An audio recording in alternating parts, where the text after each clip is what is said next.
Ya, bergerak cukup flat menurut kami karena dia hanya berada di kisaran 18.04 sampai 17.88. Tapi positifnya adalah semua sesuai dengan skenario kita, bahwasanya di hari Senin terjadi koreksi yang memang cukup simpel, cukup padat, dan kita kategorikan sideway. Nah, ini berarti kalau misalkan dilihat dari targetnya sudah sesuai dengan juga target yang kami rekomendasikan kemarin ya. Nah, tapi untuk hari ini perkiraan kami masih sama, yaitu terkait dengan sideway. Hanya saja perbedaannya kita memiliki dua sisi pandang atau sudut pandang, di mana posisi pertama kalau kita perhatikan dari kondisi candlestick yang ternyata mengkonfirmasi shooting star kemarin, lalu kemudian juga dikombinasikan dengan long white candle sebelumnya, maka seharusnya ini menjadi evening star, yang artinya kembali pola penurunan masih tetap akan ada. Saya garis bawahi, pola penurunan kemungkinan masih tetap akan ada.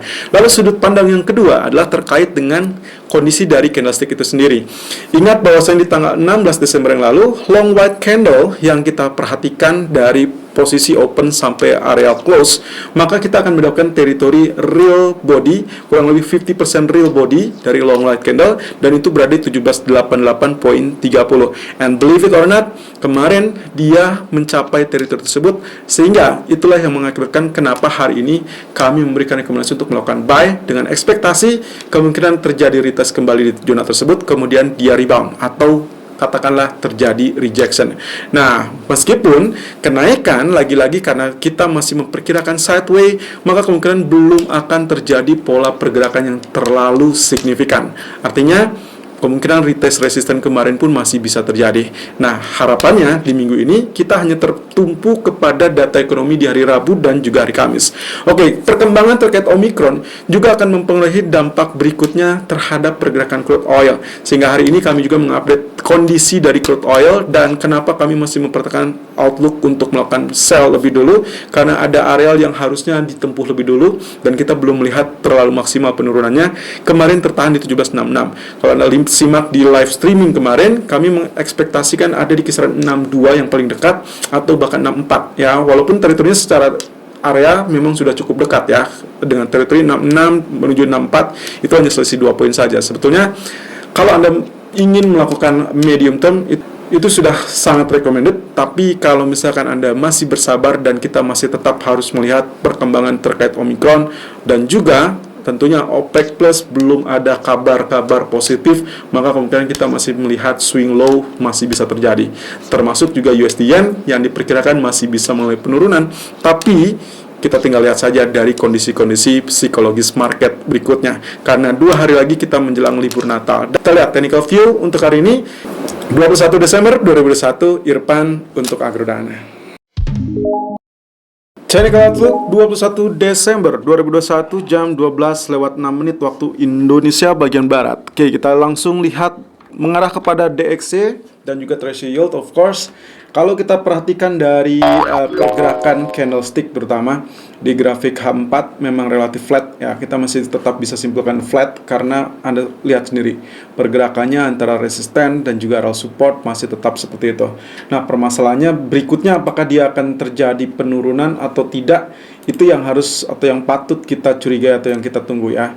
Jadi kalau misalkan saya ambil arealnya, saya anggap seperti ini. Nah, kita berada di teritori ini teman-teman. Jadi kalau misalkan biasanya secara teknis ini akan mengakibatkan pola pergerakan yang masih tetap sideways, apalagi ini grafik H4, tentunya ini juga akan mempengaruhi pergerakan emas yang sampai hari ini, kurang lebih di pagi ini, kita masih lihat pergerakannya relatif smooth setelah kenaikan yang cukup fantastis di hari Kamis minggu yang lalu, kemudian di hari Jumat dilanjutkan kenaikan 18.14 dan akhirnya turun atau ditutup dengan shooting star dan hari Senin terjadi koreksi. Nah, sekarang kita akan lihat apakah DXY akan terjadi penurunan apa tidak. Kalau dilihat dari polanya, anggap saja di ujung ini kita mendapatkan pola rejection dari double top, sehingga nantinya akan terjadi penurunan ya. Walaupun agak merisaukan sebetulnya, karena bisa saja di area tengah ini justru dia terjadi pantulan atau rejection kembali. Nah, sementara kalau misalkan dilihat dari MACD, kalau diperhatikannya arealnya masih cukup sideways, juga ini masih tetap menggambarkan kondisi sideways yang sama. Lalu kemudian histogram juga sudah berwarna pudar, jadi agak sedikit pelemahan setelah kemarin mengalami rebound ataupun kenaikan pasca dihuni sebagai safe haven ya. Lalu kemudian kalau kita lihat dari grafik daily chartnya, kita coba lihat dari sini. Saya coba gambarkan saja menggunakan garis trend line. Kurang lebih kalau misalkan dari sini saya tarik saja dari areal ini menuju ini ya, ini adalah titik keduanya. Lalu kemudian saya extend, saya ingin tahu apakah kita berada di jalur yang benar atau tidak. Nah, oke, ternyata dia masih dalam jalur uptrend. Jadi apapun yang terjadi sampai saat ini dia masih kecenderungannya dalam jalur uptrend, tapi kita masih bisa lihat sideway di bagian puncaknya ya. Jadi kita belum menyimpulkan apakah dia lanjut naik apa tidak, tapi yang jelas memang jalurnya uptrend. Kemudian garis yang kedua kita juga bisa gunakan dari teritori yang ini. Kemudian saya tarik ke teritori ini. Nah, ini adalah teritori yang memungkinkan untuk jangka pendek. Jadi kita akan lihat apakah dia berhasil tembus support pertama 96.19 apa tidak. Karena sampai saat ini dia masih berada 96.49. Demikian pula untuk resistennya kita tandai saja arealnya kurang lebih di bagian ini. Ya, ini areal resisten. Jadi kita bisa tahu apakah dia timingnya pas untuk mengalami rally atau bahkan dia terkoreksi. Sementara kalau kita di bagian threshold yield daily-nya kurang lebih tampaknya seperti ini. Masih tetap sideways, kalaupun dilihat dari candlestick dia sudah bullish karena kemarin terjadi rebound. Berarti kita confirm bahwasanya kondisi dari safe haven yang melihat kepada US dollar sudah mulai melemah, sudah mulai normal kembali, sehingga sekarang kita perhatikan saja apakah threshold ini akan lanjutkan kenaikan apa tidak. Resisten pertama, resisten kedua, resisten ketiga, dan ini adalah support pertama kita. Sementara di grafik keempatnya, nah di jalur ini ya, saya coba tarik garis trend line yang ternyata kalau misalkan disimak baik-baik, maka kita sedang dalam jalur ya ini ya, jalurnya kurang lebih jalur downtrend ya. Jadi ekspektasi saya sebetulnya kalau begini dia akan nantinya naik sedikit, lalu kemudian di sini nanti dia kembali rejection dan mengalami penurunan. Walaupun kita juga harus mengantisipasi in case ternyata dia mengalami kenaikan seperti demikian. Technical view gold di tanggal 21 Desember 2021 jam 12:12 waktu Indonesia bagian barat. High 1792.60 dan low 1789.30. Running price sekarang berada di 1791.80. Oke, sesuai dengan kenyataan yang terjadi di market. Kemarin kita sudah sempat memperkirakan bahwa shooting star akan terjadi koreksi dan itu benar adanya. Penurunannya ternyata juga sama dengan area yang kita inginkan ya. Baik itu kenaikan di 1804 tertahan, lalu kemudian turun sampai 1788.30. Oke, kalau lihat seperti ini harusnya kita mendapatkan pola bearish engulfing karena shooting star-nya praktis dia hanya sebagai doji ya. Jadi kita dapatkan seperti itu dan akhirnya akan terjadi penurunan. Tapi ada kemungkinan yang kedua yang saya soroti di sini, yaitu terkait dengan 50% real body dari long white candle. Oke, kita perhatikan di sini long white candle-nya berada di bagian open 1778.00, kemudian bagian low atau close di 1798.80. Jadi bandingkan dari open ke close-nya saja ya, di tanggal 16 Desember. Dan saya dapatkan 50% itu berada di 1788.30 sebetulnya teman-teman. Dan believe it or not, kemarin areal penurunan itu sudah mencapai 1788.30. Jadi kita anggap bahwasanya penurunan kemarin kalau kita asumsikan dari long white candle ini, maka 50%-nya sudah dites dan seharusnya dia akan menjadi atau terjadi perlawanan. Itu sebabnya hari ini kami lebih memberikan rekomendasi untuk melakukan zona buy. Kalau misalkan kita perhatikan lagi MACD-nya, ini sebetulnya sudah cross, lalu kemudian kalau kita tarik ke atas berarti terjadinya kurang lebih 1, 2, 3, 4 hari yang lalu. Berarti kita tinggal tunggu bahwa histogramnya harus menipis ataupun berkurang supaya seperti ini nantinya. Kalau ini ternyata berkurang lalu kemudian MACD terdorong naik, maka dia akan bisa dan sanggup melintasi zero lines ya. Dan itu akan menjadi sinyal yang cukup kuat untuk bullish. Untuk area support selain 1788 tentunya akan berada di teritori 1776 ya. Ini adalah area support trend line, kemudian juga termasuk dari area low di candlestick tanggal 16. Jadi intinya 50% real body dari tanggal 16 itu adalah support pertama. Support keduanya adalah area low dari tanggal 16 Desember di 1775.40, dan of course itu berdekatan dengan support trendline kita. Sementara kalau kita perhatikan di grafik H4, kalau Anda simak dan mengikuti live streaming kami kemarin sore, maka Anda perhatikan area yang kita arsir, area yang kita nantikan betul-betul terjadi. Dan ini seharusnya kita bisa saja menyimpulkan saatnya melakukan buy di zona 1790 ya. Tapi kita punya pilihan lain, yaitu zona good demand atau yang lebih ideal menurut kami itu adalah 50% area di 1783.40. Ya, anggap saja dengan demikian area 1784 sampai 1788 sebetulnya menjadi area yang cukup bagus untuk melakukan buy.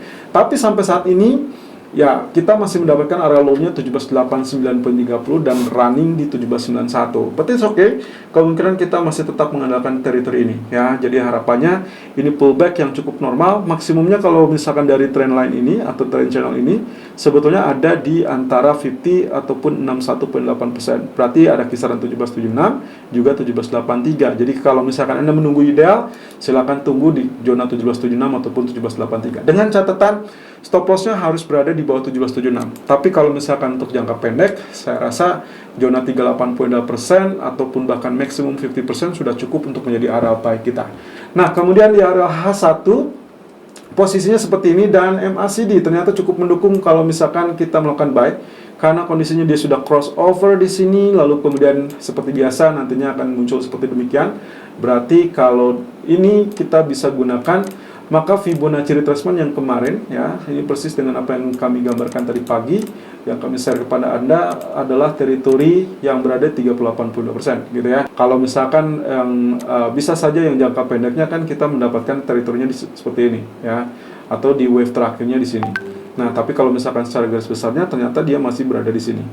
Nah, berarti kalaupun kita tambahkan trendline, asumsinya seperti ini, maka sebetulnya di teritori 92 begitu dia tembus itu bisa menjadi sinyalmen untuk terjadinya bullish ya. Tapi ya kalau misalkan lagi-lagi kita ingin lebih ideal, maka lebih baik menunggu kisaran-kisaran 50% di grafik 4 tadi, itu 1783, kemudian juga antara 1790. Jadi buy on dip-nya masih sesuai dengan skenario yang kami sampaikan tadi pagi. Ya, kurang lebih ada di teritori ini 1784 sampai 1786 dengan target pertama 1792.50 atau boleh saja Anda pindahkan menjadi poin 00, dan target keduanya 1798.00. Sementara stop loss saya biarkan saja 1779.00. Nah, ini ya perbedaannya. Kalau misalkan ini tadi pagi kami menggunakan Fibonacci retracement jalur yang singkat ya, jalur yang terdekat. Dia sudah berada di titik bawah. Kemudian kami asumsikan ada terjadi falling wedge kecil, tipis, kemudian dia secara perhitungan berarti dia akan terjadi penurunan. Nah, sementara tadi di gambar ini kami menggunakannya lebih jauh, jadi bukan dari sini, melainkan dari teritori ini.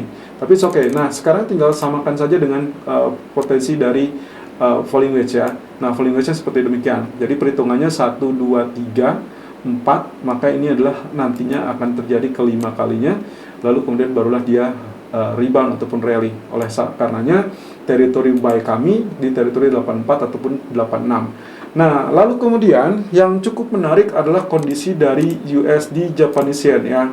Japanese Yen kami ingatkan kembali, kita masih tetap menunggu teritori ini. Jadi ada ekspektasi bahwasannya setelah jalur bullish dari Elliott Wave, kemudian koreksi ABC-nya ternyata atau 3, 4, 5 dan ABC itu mirip dengan head and shoulder, maka kemungkinan potensi ini masih tetap kita anggap masih cukup sahih untuk terjadi. Nah, berarti kalau diperhatikan lagi perkembangan lebih lanjutnya, ini agak stuck ya. Kemarin dia turun sampai 113.30, kemudian rebound lagi 113.60-an. Sekarang tetap berada 113.60-an. Nah, skenario tetap, maka kemungkinan potensi di bawah 50% ataupun di bawah 61.8% adalah zona sell yang cukup mumpuni ya.